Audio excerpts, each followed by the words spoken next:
외에 5천 명이나 되었더라. 아멘. 오늘 성경 말씀은 그 유명한 오병이어입니다. 오병이어. 오병이어가 뭔지 다 아시죠? 오늘 읽어봤으니까, 그죠? 5개의 떡과 물고기 2마리입니다. 이것이 얼마나 큰 그리고 놀라운 하나님 예수님의 기적이었다면 있는지 사복음서에 전부 기록되어 있는 기적은 오병이어밖에 없습니다. 공통적으로 다 있는 기적은 오병이어밖에 없어요. 그 정도로 이 오병이어 기적이 제자들에게는 아주 큰 충격이고 큰 사건이었음을 우리는 알 수 있습니다.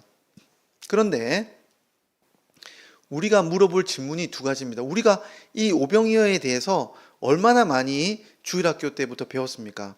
그런데 하나 우리가 기억해야 될 것이 있어요. 왜 예수님은 오병이어 기적을 행하셨는가 하는 겁니다. 오병이어라는 기적을 왜 예수님이 행하셨는가? 그냥 단순히 예수님이 능력이 있는 것을 보이기 위해서인가? 그리고 2번째 물어볼 질문이란 것은 이겁니다. 예수님은 항상 기적을 행하실 때 의미를 담아서, 메시지를 담아서 이 기적을 행하셨어요. 자, 그러면 오병이어에 담겨 있는 예수님의 메시지는 뭔가? 라는 겁니다. 이 2가지를 우리가 모른다면 오병이어의 진정한 의미를 모르는 겁니다. 그래서 오늘 우리가 이 오병이어 사건을 살펴보면서 2가지 질문을 할 겁니다. 왜 예수님이 오병이어란 형태로 이 기적을 행하셨는가? 라는 거 하나랑 2번째로는 그러면 오병이어를 통해서 예수님이 말씀하시고자 하는 메시지는 무엇인가 하는 이 2가지를 우리가 오늘 살펴보도록 하겠습니다. 첫 번째, 오늘 우리가 다 읽진 않았지만 오늘 예수님이 왜 오병이어 기적을 행하셨는가를 알려면 이전에 무슨 일이 일어났는지를 우리가 알아야 됩니다. 지금 예수님의 이 오병이어 기적은 뜬금없이 들판에서 배고파서 예수님이 이 기적을 행하신 게 아니라 앞서 있었던 어떤 일련의 사건들 속에서 맥락이 있는 겁니다. 그런데 오늘 읽진 않았지만 그 앞에 있었던 2가지 사건이 있어요. 첫 번째는 뭐냐면 우리가 지난 시간 살펴본 것처럼 예수님이 천국 비유에 대해서 설교를 하셨습니다. 아주 위험이 있고 비밀스러운 그 이야기들을 천국 비유를 설명하신 거죠. 그런 다음에 예수님이 어떤 일을 행하셨냐면 고향으로 돌아가셨어요. 고향으로. 그러니까 나사렛이라고 하는 고향으로 돌아가셔서 그 고향에서 머물면서 무슨 일을 행하셨냐면 기적도 조금 행하시고 그 다음에 무엇보다 회당에 가서 말씀을 가르치셨어요. 그런데 사람들 반응이 어땠냐면 이렇게 하는 거예요. 아니, 저 사람이 바로 요셉의 아들, 목수의 아들, 우리가 아는 그 예수가 아니냐. 그 어머니 마리아고 형제들 이름도 우리가 다 아는데 도대체 언제 저렇게 성경을 잘 알고 있지? 이렇게 놀란 거예요. 왜냐하면 예수님이 어릴 때부터 함께 지내면서 목수일하고 하는 건 봤지만 성경을 연구하는 것을 본 적이 없어요. 어떻게 보면 성경을 연구하고 또 랍비처럼 성경에 대해서 그렇게 한 적이 없는데 보니까 성경을 누구보다도 잘 알고 있는 거예요. 너무나 이상한 거예요. 그리고 성경을 너무나 잘 설명해 줄 뿐만 아니라 랍비들보다 더 성경의 본질을 꿰뚫어서 아는 지혜가 있는 것을 본 겁니다. 그리고 여기에서 예수님이 행해 주시는 기적들도 본 거예요.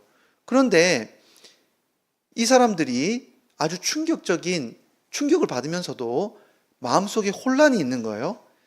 자기들이 알고 지냈던 어린 시절부터 보냈던 그 예수와 지금 자기들 앞에 나타난 예수는 너무나 다른 거예요. 너무나 다른데 이 사람들이 자기들이 알고 있던 예수와 지금 하나님의 종으로 나타난 심지어 메시아라고 말하고 있는 자신 앞에 나타난 그 예수님 이 둘 사이에서 무엇을 선택했냐면 예전에 알던 예수의 모습만 선택을 한 거예요. 그래서 예수님에게 자기 가족들과 함께 똑같이 뭐라고 하냐면 우리가 알던 그 예수로 돌아가라. 너가 무슨 선지자냐? 하고 배척하셨다라는 말이 나와요. 그러니까 이 고향 땅에서 예수님을 인간 예수로만 받아들였지 하나님의 아들이나 선지자로서의 모습을 전혀 인정하지 않았다는 모습이 나타난 거예요. 그래서 예수님이 자기가 가장 잘 알고 있고 자기가 가장 사랑했던 고향 사람들로부터 외면을 당하시는 일들이 있었던 겁니다. 자, 그런데 이런 가운데서 어떤 소식이 들려오냐면 요 세례 요한의 제자들이 갑자기 예수님에게 나타나요. 그러면서 뭐라고 말하냐면 세례 요한이 순교를 당했다는 이 소식을 전해주는 거예요. 예수님에게 이 충격적인 소식이 전해지는 겁니다. 그런데 그 순교의 이야기도 그 과정도 정말 어이가 없죠. 어떻게 이 세례 요한이 죽었냐면 이 갈릴리 지역을 다스리던 사람이 우리가 알고는 헤롯 대왕의 아들이죠.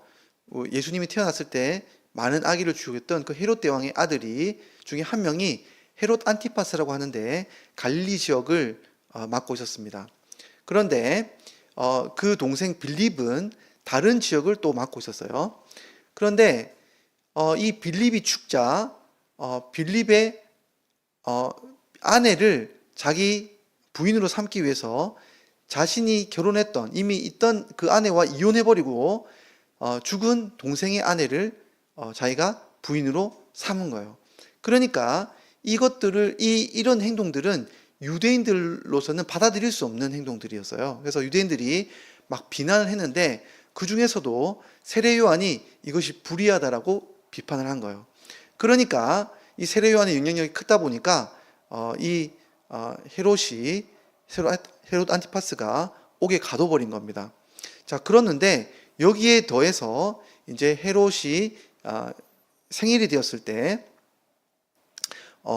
이 헤로디아 자기 동생의 아내 이름이 헤로디아였는데 그 부인의 이름이 헤로디아가 당연히 싫어했겠죠. 이 요한을 누구보다 싫어했겠죠.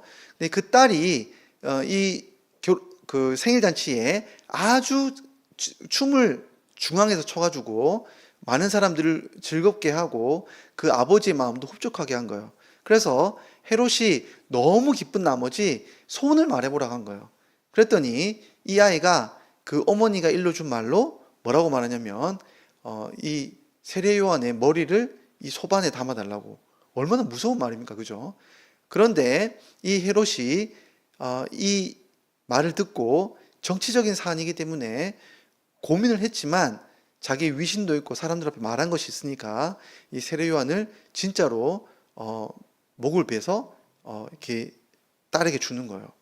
그래서 세례 요한 죽은 이 시체를 이 제자들이 땅에 묻고 나서는 그 소식을 예수님께 전하러 온 겁니다. 자, 이 소식을 듣고 예수님이 아주 마음이 슬펐던 것 같아요. 그래서 예수님이 따로 혼자 배를 타고 제자들도 물러두고 혼자서 배를 타고 건너편으로 가서 들판에서 혼자 묵상을 하고 있었던 것 같아요. 아마도 기도를 했을 수도 있고 그랬는데 이 가운데 무슨 일이 벌어지냐면 수많은 사람들이 또 예수님을 찾으러 나선 거예요. 병도 고치고 그렇게 하기 위해서 왔는데 원래 있던 곳에 와보니까 예수님 분명히 나사렛 지역 고향으로 온 줄 알았는데 안 계신 거예요. 그래서 제자들에게 물어보니까 제자들이 어디에 혼자 가신 것 같다 라고 하니까 이 많은 사람들이 몇 명이나 모였냐면 나중에 보면 알겠지만 대략 한 2만 명 정도가 모인 것 같아요. 2만 명이 예수님을 찾아 나선 거예요. 그러니까 여러분 아주 큰 축구 경기장 앞에 축구나 콘서트장 앞에 있는 사람들이 모인 거예요. 이 사람들이 걸어서 예수님이 있는 들판까지 다 간 겁니다. 그런데 예수님은 혼자의 시간을 갖고 싶어서 계셨는데 수많은 사람들이 예수님을 찾아왔어요. 자, 그러니까 예수님이 짜증을 내신 게 아니라 오히려 이 사람들을 보고 불쌍히 여기신 겁니다.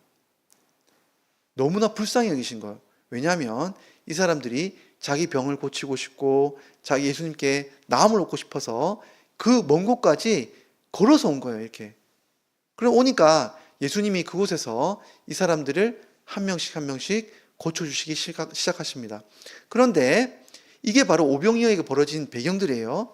그런데 예수님이 어찌나 이 사람들을 긍휼히 여기고 계속 병을 고쳐주셨는지 그날따라 끝이 없이 이렇게 병을 고치고 있는데 제자들이 불안불안한 거죠. 왜냐하면 저녁이 오고 있는 거예요. 그런데 이 제자들이 생각할 때는 문제가 한두 가지가 아니에요. 왜냐하면 여기에서 노숙할 수는 없어요. 왜요? 지금 여기 있는 2만 명의 사람들이 모인 사람들은 누구도 있냐면 어린아이도 있고 대다수가 병자이고 그렇단 말이죠. 그러니까 이 들판에서 노숙을 할 수가 없어요. 그리고 이 많은 사람들이 아픈데 밥도 못 먹고 있는 가운데 있는 거예요. 그러니까 제자들이 이 큰 문제를 빨리 큰일이 벌어지기 전에 예수님께 말을 합니다. 예수님, 저녁이 다가왔는데 이 무리들을 보내서 먹을 거라도 사 먹게 마을로 들여보내시는 게 좋겠습니다. 라고 이야기를 한 거예요. 예수님께. 아주 합당한 이야기죠. 근데 예수님이 아주 엉뚱한 대답을 하시죠.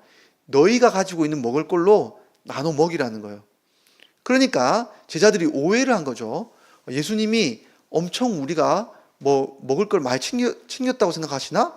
라고 생각해서 자기들이 챙긴 그 음식을 가져온 거예요.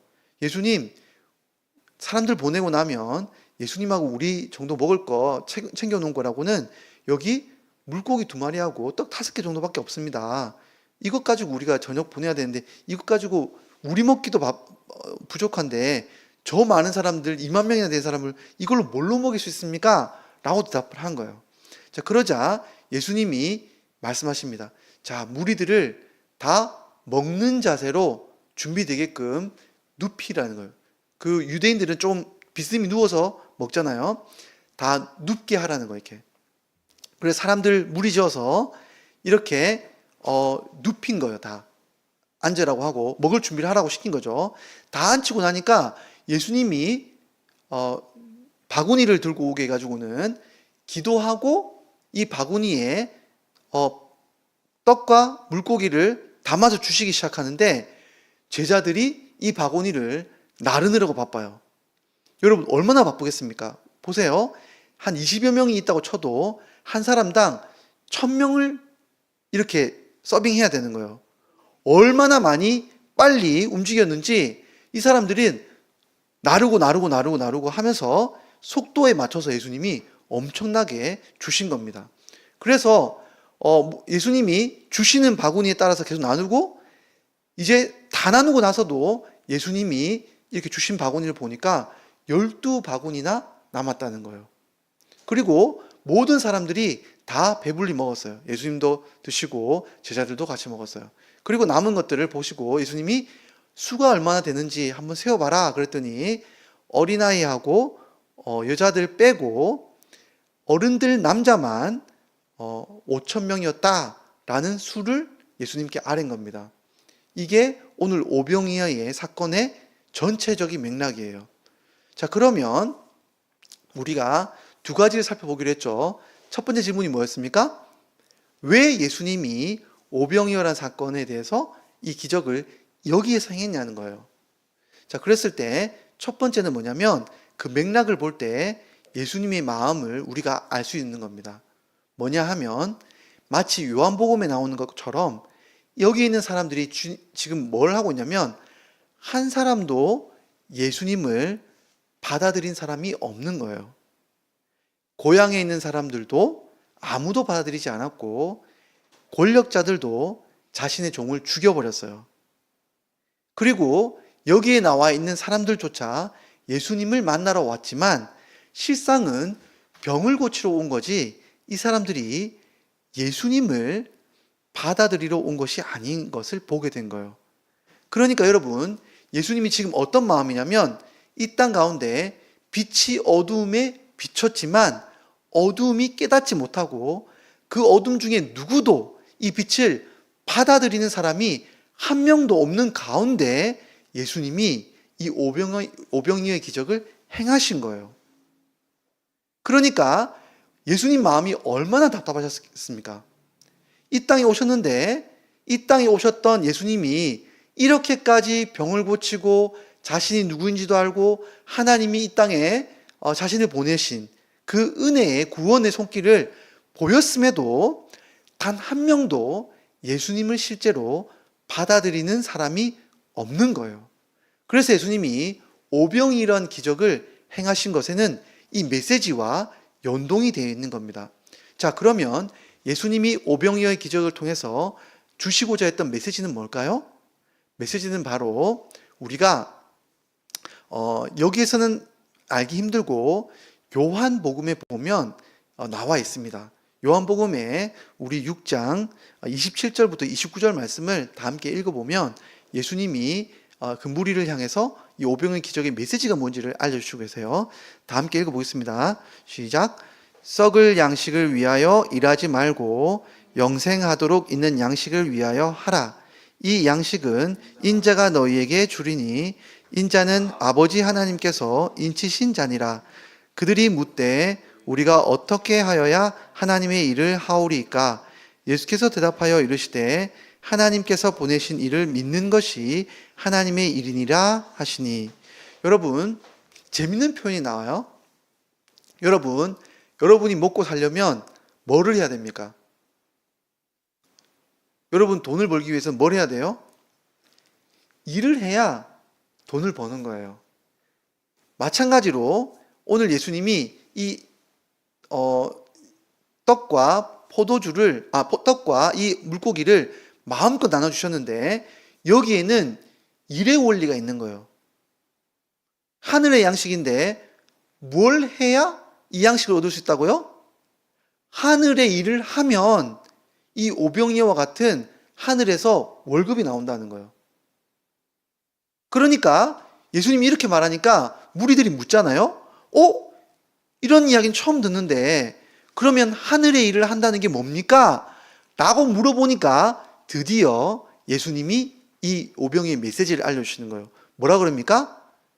하나님께서 보내신 자를 믿는 것이 하늘의 일을 하는 것이다라는 거예요. 예수님이 뭘 보여주고 싶은 거예요? 하나님이 보내신 그분 자신을 믿고 받아들이는 것이 하늘의 일인데 그 일을 해야 하늘의 양식이 이렇게 내려온다 라는 것을 보여주기 위해서 오병이어의 기적을 행하셨다는 거예요. 그래서 여러분, 하늘의 일을 행해야 하늘의 양식을 얻을 수 있다는 것을 예수님이 보여주시는 거예요. 자, 그러면 우리가 또 묻고 싶은 게 있겠죠. 자, 그러면 하나님이 보내주신 자를 믿는 것, 당연히 예수님이죠. 예수님을 믿는다는 게 뭐냐는 거예요. 예수님을 믿는 게 무엇이길래 우리가 하늘의 일을 행하는 것, 예수님을 믿는 게 구체적으로 뭐길래 우리가 이 일을 행하면 하늘의 양식을 먹을 수 있냐는 거예요. 그건 바로 예수님을 우리 영혼의 양식으로 받아들이는 거예요. 왜 예수님이 이런 오병이어라는 이 형태로 여기에서 이 기적을 행했냐면, 얘들아, 나를 믿어야 하늘에서 실제 영혼의 생명을 얻을 텐데, 그걸 믿는다는 것은 너희가 잘 모르는 것 같은데, 하늘에서 내려온 이 빵하고 떡하고 너희가 이 물고기를 먹지, 이게 바로 나야. 나를 먹는 게 나를 믿는 거야 라는 것으로 보여주신 거예요. 제발 이 양식을 먹듯이 나를 먹어야지 너희가 살게 돼 라는 것을 예수님이 보여주시기 위해서 오병이어라는 형태로 이 문맥 가운데, 이 흐름 가운데 제발 빛을 받아들여라. 내가 누군지를 알아라. 먹는 것을 기뻐하지 말고 나를 제발 즐겁게 먹어라 라는 겁니다. 여러분, 너무 이상하죠? 여러분, 먹는 게 너무 쉽잖아요. 예수님을 믿는 게 너무 쉬운 일이잖아요. 그런데 예수님을 믿으면 하늘에서 이런 풍성한 떡과 물고기가 이렇게 풍성하게 알지 못할 정도로 우리에게 주어진다는 거예요. 여러분, 이해하기 힘들 수 있는데 여러분, 먹는 게 일인 사람이 있어요. 진짜로.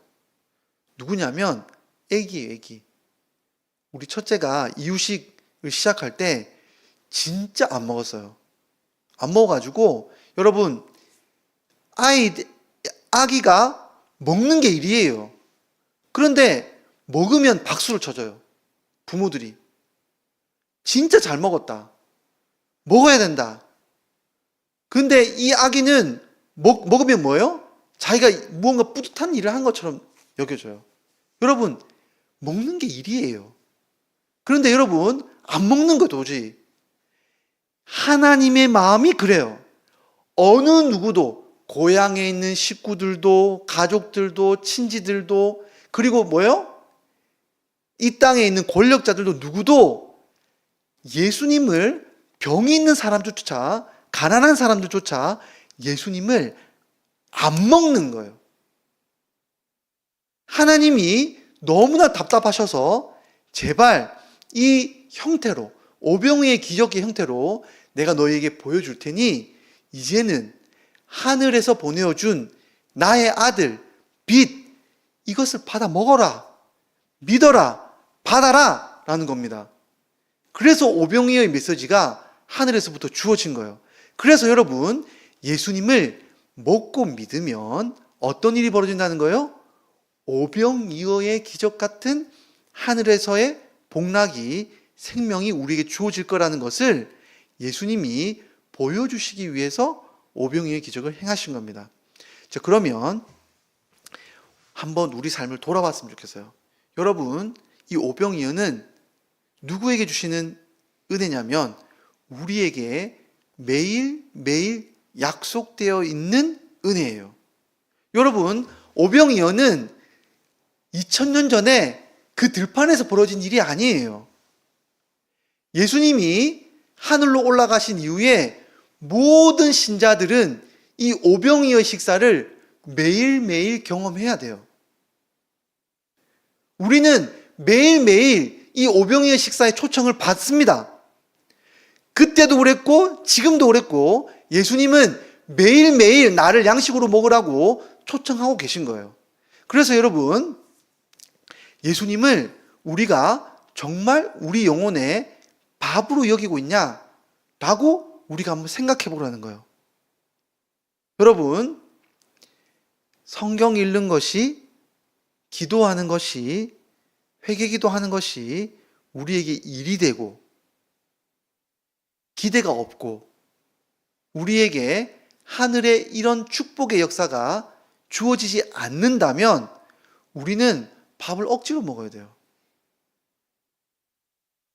너무 먹기 힘들고 기대도 없고 재미도 없고 이 식사 시간이 고통이에요. 근데 여러분, 제가 식객이라고 하는 만화책을 되게 좋아하는데 그 식객이란 만화책에서 너무너무 이렇게 마음 아리는 그런 사연이 있는 게 있어요. 뭐냐면 어떤 사람이 너무 식도락을 즐겨하는 사람이에요. 진짜 맛있는 걸 먹으면서 살아가는 게 인생의 큰 복을 기쁨을 누리는 사람이었는데 뭐에 걸렸냐면 위암이 걸린 거예요. 그래서 위를 거의 걷어내고 잘라내고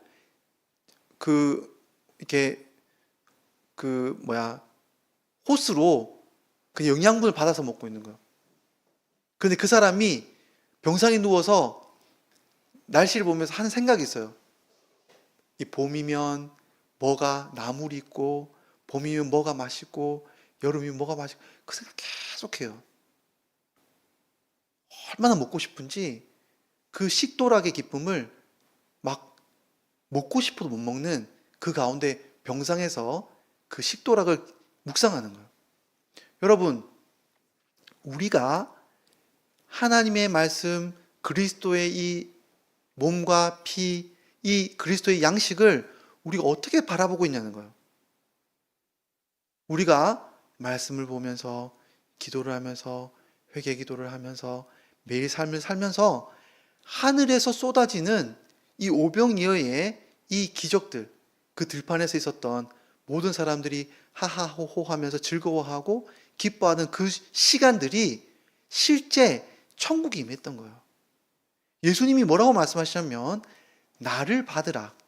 그러면 너희가 하는 그 믿음과 일이 아무리 작은 것일지라도 하나님은 하늘에서 너무 크게 기뻐하셔서 이 오병이어와 같은 필요들을 다 채워주시고도 넘치게끔 부어주신다고 하는 이 영의 약속을 오병이어를 통해서 바로 누구에게 약속하고 있냐면 저와 여러분에게 약속하고 있는 겁니다. 우리 삶을 돌아봐야 돼요. 이 오병이어의 기적들을 우리가 정말 믿고 있느냐? 예수님이 실제로 이 사람들에게 다그치고 있는 거예요. 제발, 제발 나를 믿고 받고 먹어라.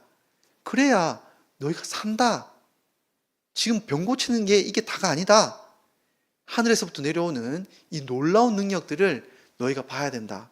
라고 하는 그 약속을 우리에게 주는 겁니다. 그래서 한 주간 살아가면서 여러분, 말씀 시간, 기도 시간, 저도 마찬가지예요. 기도 시간, 저녁 기도 시간, 이런 것들 한편으로는 귀찮기도 하고 또 은혜를 주시기보다는 내가 해야 할 시간들을 내가 포기하는 게 귀찮을 때가 있어요. 여러분, 근데 예수님을 믿는다고 하는 것은 예수님을 가장 좋은 음식으로 대하는 거예요. 내가 어떤 것보다 예수님을 기뻐하고 맛있게 보고 즐겁게 바라보고 있는가 라고 하는 것이 바로 오병이어의 그 믿음을 바라보는 예수님의 촉구라는 것을 기억하고 예수님을 가장 큰 좋은 양식으로 한 주간 동안 먹으면서 마시면서 하늘의 은혜를 받는 저와 여러분 되기를 간절히 소망합니다. 함께 기도하며 나가도록 하겠습니다. 이 시간 주님, 우리 가운데 주님의 그 양식을 허락해 주십시오. 우리가 믿음이 부족해서 주님의 그 초청과 그 약속을 우리가 믿지 않고 그 하늘 양식을 먹지 못하고 살았던 것들 주님 한 주간 동안 회복시켜 주시고 우리로 하여금 하늘에 풍성한 오병이어를 내려달라고 함께 기도하며 나가도록 하겠습니다.